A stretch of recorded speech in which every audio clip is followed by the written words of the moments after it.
સુરત શહેરના કામરેજમાં વધુ એક આગની ઘટના બની હતી। કામરેજના 84 ટોલ પ્લાઝા નજીક NH48 ની બાજુમાં આવેલા બોમ્બે સ્ક્રેપ કબાડીના ગોડાઉનમાં ભીષણ આગ લાગી હતી। આગની ઘટનાની જાણ થતાં જ કામરેજ પોલીસ અને ફાયર વિભાગની ગાડીઓ ઘટના સ્થળે પહોંચી ગઈ હતી અને આગને કાબૂ કરવાના પ્રયાસો હાથ ધર્યા હતા। જૂના વાહનો સ્પેર પાર્ટ ગોડાઉન હોવાથી આગે વિકરાળ સ્વરૂપ ધારણ કર્યું હતું। જૂનો કબાડીનો માલ હોય નુકસાન પણ મોટું થયું છે। 2 કલાકની ભારે જહેમત બાદ ફાયર વિભાગે આગ પર કાબૂ મેળવ્યો હતો।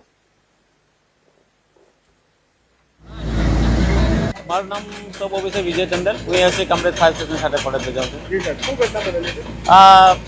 કામરેજ 84 ટોલ નાકાની બાજુમાં પર્લ હોટલની સામે જે સ્ક્રેપનું ગોડાઉન હતું ગાડીનું તેની અંદર આગ લાગેલી હતી। કેટલી ગાડીઓ બળી ગઈ છે? શું નુકસાન થયું? ગાડીનો બળવાનો આંકડો ચોક્કસ હજુ કહી નહીં શકાય। હાલ કુલિંગની પ્રક્રિયા ચાલે છે। ક્યાં ક્યાં ફાયર પહોંચ્યા છે? ઘટના સ્થળ પર 5 ગાડી ઘટના સ્થળ પર હાજર હતી। એક સુમિલન કામરેજની 2 ગાડી અને PEPL કેટલા કલાક અને સરતાના આગ કાબુ કરવા? આગ કાબુ કરવામાં અમારા